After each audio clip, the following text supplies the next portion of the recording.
Hi everyone. Start करते हैं आज के एडिटोरियल को। आज के एडिटोरियल में गेम ऑफ थ्रोन आपने सुना होगा, जिनको नहीं मालूम, एक इंग्लिश टीवी सीरीज़ है गेम ऑफ थ्रोन, जिसमें कुर्सी के लिए कहीं ना कहीं लड़ाई होती रहती। थ्रोन मतलब कुर्सी, गेम मतलब गेम चलता रहता था। उसमें एक कुर्सी है एक राज्य की, उसके लिए लड़ाई होती रहती थी और इसी के इर्द गिर्द उसकी कहानी घूमती है। उसी रो में इन्होंने इस टाइटल को यूज़ किया है कि गेम ऑफ थ्रोन। किस चीज़ का बात कर रहे हैं? ये बात कर रहे हैं पाकिस्तान की जो वर्तमान पॉलिटिकल सिचुएशन है उसके बारे में।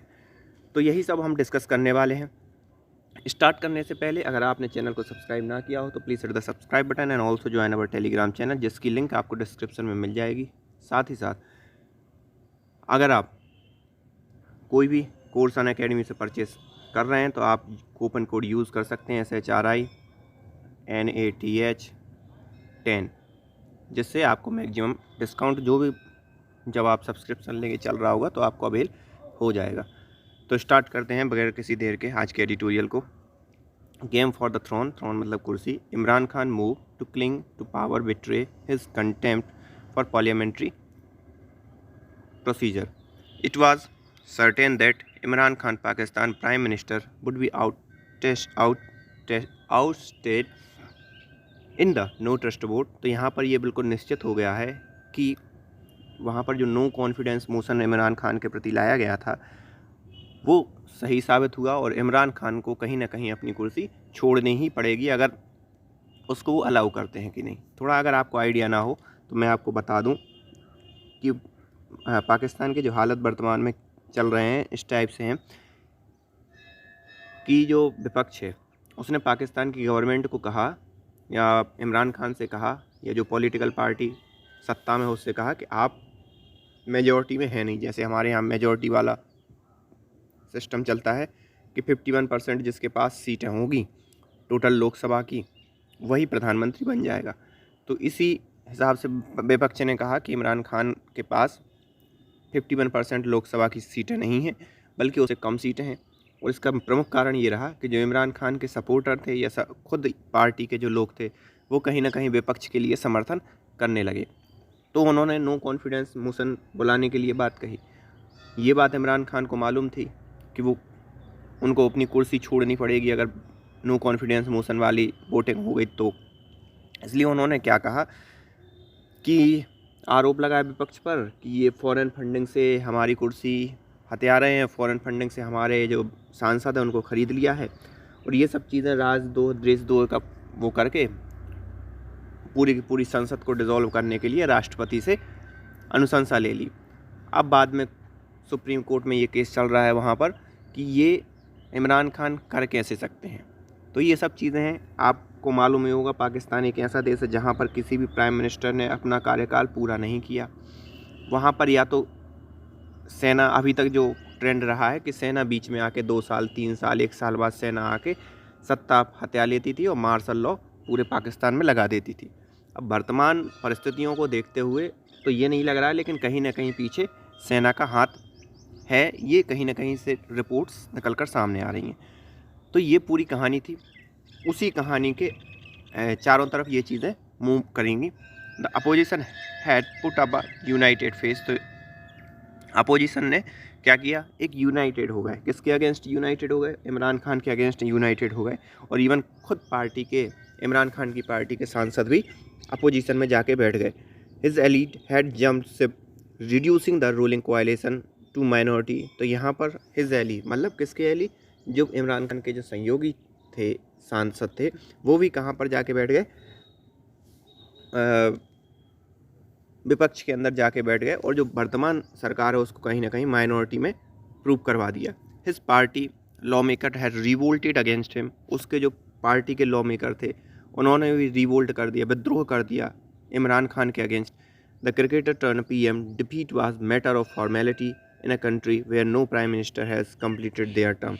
तो यहाँ एक ऐसा देश जहाँ पर कोई भी प्राइम मिनिस्टर अपना कार्यकाल पूरा ना कर पाया हो, वहाँ पर एक क्रिकेटर से प्राइम मिनिस्टर बना हुआ व्यक्ति अपनी पावर खो चुका है और वो हार चुका है। बस कुछ फॉर्मेलिटी बाकी हैं, क्योंकि अगर देखा जाए तो जब विपक्ष सामने आ गया खुद की पार्टी में वो नहीं बचा, तब वो स्वीकार करने वाली बात है कि कब वो स्वीकार कर लेंगे एक संवैधानिक रूप से, जिस प्रकार से वहाँ की पाकिस्तान के संविधान की प्रोसीजर होगी।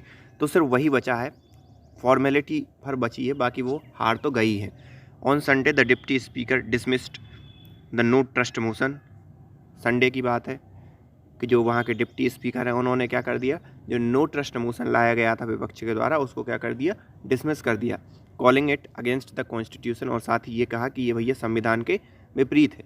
विच was follow by the Mr Khan's formal request to president to dissolve the national assembly. और उसके बाद तुरंत ही इमरान खान राष्ट्रपति के पास गए और कहा कि भैया नेशनल असेंबली को आप क्या कर दो, भंग कर दो। Pakistan will have to hold election in 3 month. और फिर अगर ये सब हो जाता है, सुप्रीम कोर्ट में जो याचिकाएं हैं वो सब अगर सही मान ली जाती हैं, इमरान खान के पक्ष में होती हैं, तो अगले 3 महीने के अंदर पाकिस्तान में इलेक्शन होगा, provided there is no judicial intervention. और साथ ही साथ यहाँ पर कोई जुडिशियल इंटरवेंशन भी ना हो। There was 3 bad option before Mr Khan. यहाँ पर 3 बुरे ऑप्शन है मिस्टर खान के प्रति सामने, मतलब पहला रेजिग्नेशन, अगर वर्तमान परिस्थिति है उसको देखते हुए वो क्या दे दें, इस्तीफा दे दें।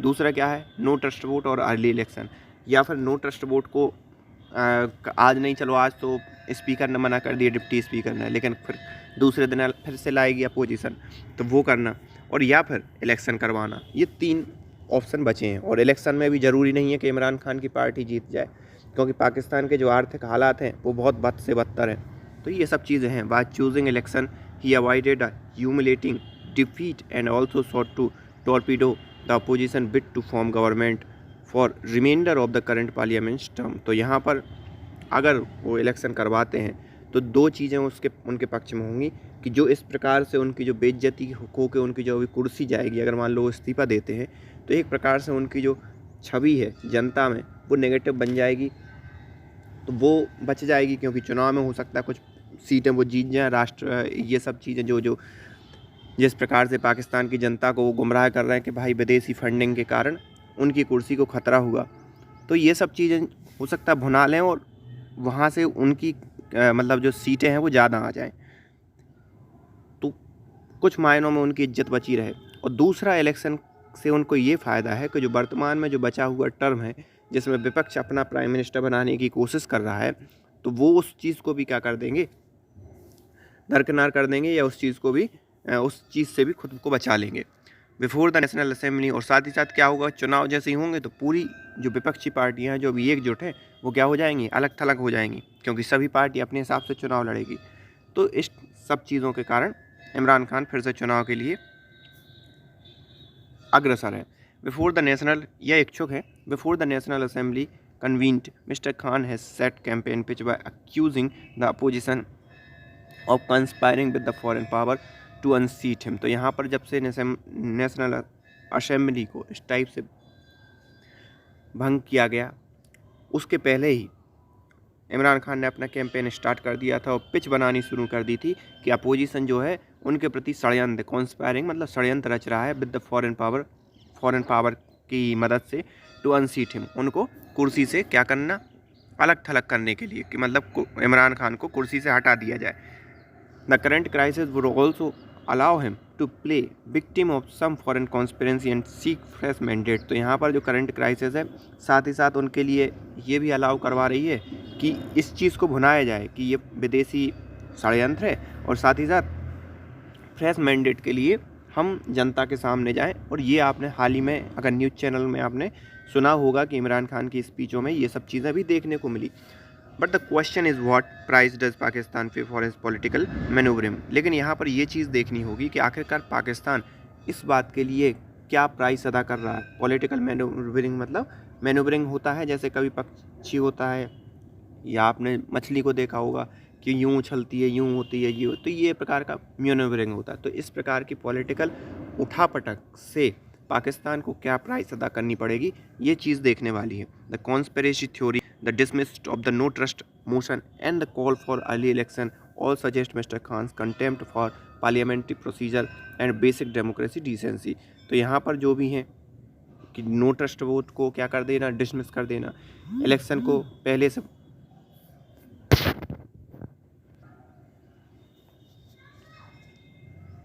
क्या करना, पहले से तय समय से पहले इलेक्शन करवा देना।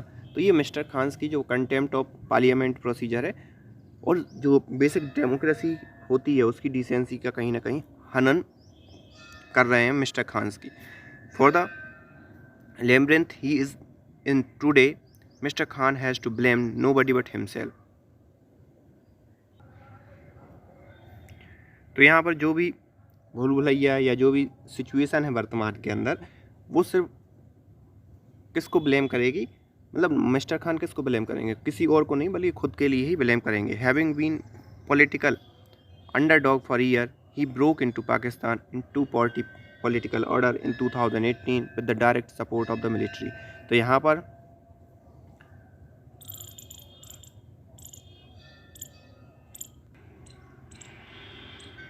यहाँ पर कई सालों से राजनीतिक रूप से दरकिनार होने के बाद उन्होंने 2018 में क्या किया, सेना की सपोर्ट से पॉलिटिकल ऑर्डर को टू पार्टी सिस्टम में तोड़ दिया। His cocktail of religious conservation, और उनका जो कॉकटेल था या चुनाव जीतने का जो फॉर्मूला था उसमें क्या हुआ, रिलीजियस कंजर्वेशनिज्म। मतलब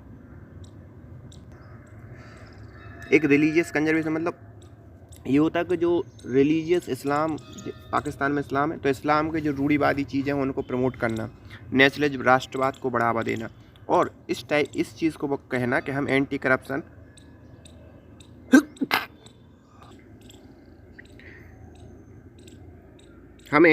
के लिए या कुछ करेंगे, या प्रॉमिस किया जनता के साथ कि जो भ्रष्टाचार है उसको ख़त्म करने में हम मदद करेंगे और एक नया पाकिस्तान बनाएंगे। इसी आधार पर वो चुनाव जीत कर आए थे। But while in power he made 3 critical mistake. लेकिन जैसे ही ये पावर में आए तो इन्होंने 3 टाइप की मिस्टेक की। पहला, मिसमैनेजमेंट ऑफ इकोनॉमी, आर्थिक रूप से जो मैनेजमेंट किया जाना चाहिए था वो नहीं किया। Mismanagement of his tie with the military, जो भी उनके साथ आपको मालूम होगा कि सेना के पास पाकिस्तान के अंदर प्रॉपर पावर है, वो चाहे तो किसी भी गवर्नमेंट को क्या कर सकती है, कुर्सी से हटा सकती है और मार्शल लॉ लगा सकती है। तो वहाँ पर सेना के साथ संबंध, किसी भी राष्ट्र प्रधानमंत्री को सेना के साथ अच्छे मधुर संबंध रखने ही पड़ते हैं, तो वो भी उन्होंने नहीं किया। And full spectrum hostility with opposition, और स्पष्ट रूप से जो अपोजिशन था उसके साथ एक शत्रुता टाइप का व्यवहार किया। तो इन सब चीज़ों के कारण कहीं ना कहीं ये मिस्टेक हुई पाकिस्तान के प्राइम मिनिस्टर से, और आज वर्तमान का जो पॉलिटिकल सिचुएशन है वो दिखाई दे रही है। His vindicative approach toward the opposition brought together all the major opposition parties which tried to cash in on the growing public resentment amid economic woe। और उनकी विंडिकेटिव अप्रोच मतलब एक प्रतिरोधात्मक अप्रोच किसके प्रति, अपोजिशन के प्रति। उससे क्या होगा, पूरी की पूरी अपोजिशन पार्टी एक हो गई, और फिर which try to cash in growing public resentment, और फिर उन्होंने कहीं ना कहीं लोगों के जो गुस्सा है उसको भुनाने का भी काम किया, जो कि आर्थिक रूप से पाकिस्तान की जो स्थिति है उसके कारण जनता त्रस्त थी, उस चीज़ को भी भुनाने का काम किया और इमरान खान सरकार को इस सिचुएशन में डाल दिया जिस सिचुएशन में वो आज है। Crack in governments relationship with the military begin appearing last year. जो मिलिट्री के साथ भी जो रिलेशनशिप थे इमरान खान की गवर्नमेंट के, वो लास्ट ईयर ख़राब होना स्टार्ट हो गए, जब mister Khan reportedly spared with establishment over the appointment of new ISI chief. मतलब जब न्यू ISI चीफ जब अपॉइंट किया गया तो उसको लेकर इमरान खान और जो मिलिट्री है उसके बीच में मतभेद निकल कर सामने आए। हिज विजिट टू मास्को इन फरवरी, और मास्को की विजिट उनकी फरवरी के अंदर, जब रसिया यूक्रेन युद्ध चल रहा था। Immediately after Russia Ukraine invasion and the neutral policy his government adopted regarding the conflict seems to have quickened his file. और यहाँ पर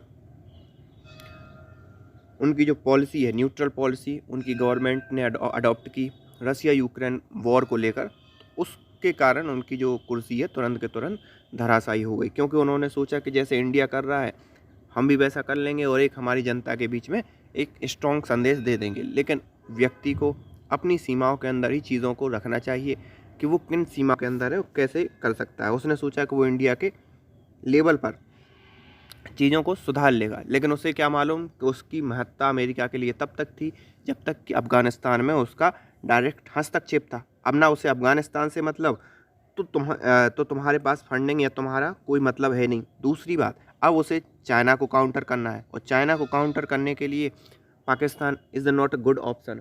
वो उसके लिए गुड ऑप्शन क्या है? इंडिया है, एक सशक्त राष्ट्र है, एक इस टाइप का परमाणु संपन्न देश है और सक्षम भी है। तो अमेरिका के लिए इंडिया ज़्यादा बेटर होगा, और इंडिया को खुश करने के लिए पाकिस्तान का कहीं ना कहीं दरकिनार करना ही होगा। तो इन शॉर्ट अगर कहें तो पाकिस्तान की ज़रूरत तब तक थी जब तक यूएसएसआर से 1991 तक अफ़गानिस्तान में लड़नी पड़ी, या फिर तालिबान से 2001 से 2020 तक लड़ाई लड़नी पड़ी। तब तक अमेरिका के लिए पाकिस्तान का इम्पोर्टेंस था। अब सिर्फ और सिर्फ इसलिए है कि जितने ज़्यादा हथियार सेल कर पाए बस, और बाकी उसका एक रणनीतिक रूप से जो पाकिस्तान का महत्व है वो कम हो गया है। तो ये सब चीज़ें हैं जिसके कारण वर्तमान जो सिचुएशन है वो देखने को मिल रही है इमरान खान की।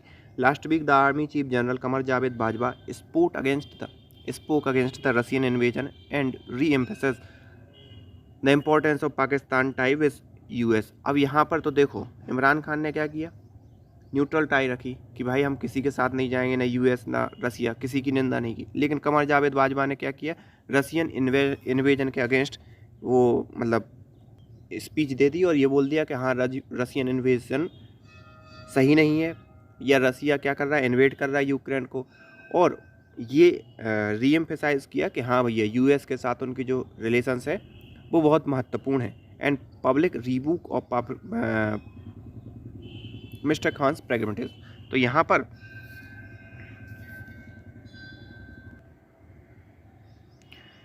जो पब्लिक फटकार देनी चाहिए एक प्रकार से जो मिलिट्री पाकिस्तान में करती आई है, वो कमर जावेद बाजवा ने अपने स्टेटमेंट से पाकिस्तान के जो मिस्टर खान है उनको फटकार लगा दी एक प्रकार से। Now out of favour with the military, a lost majority in parliament and faced with anger एमिड the worsening economic crisis. तो यहाँ पर जब इमरान खान के साथ मिलिट्री है नहीं, नो कॉन्फिडेंस मोशन भी पास हो ही जाएगा, मतलब मेजोरिटी आपके पास है नहीं। और दूसरी बात, अगर जनता के पॉइंट ऑफ व्यू से देखा जाए तो जो आर्थिक स्थिति है उससे भी जनता के अंदर कहीं ना कहीं रोष है।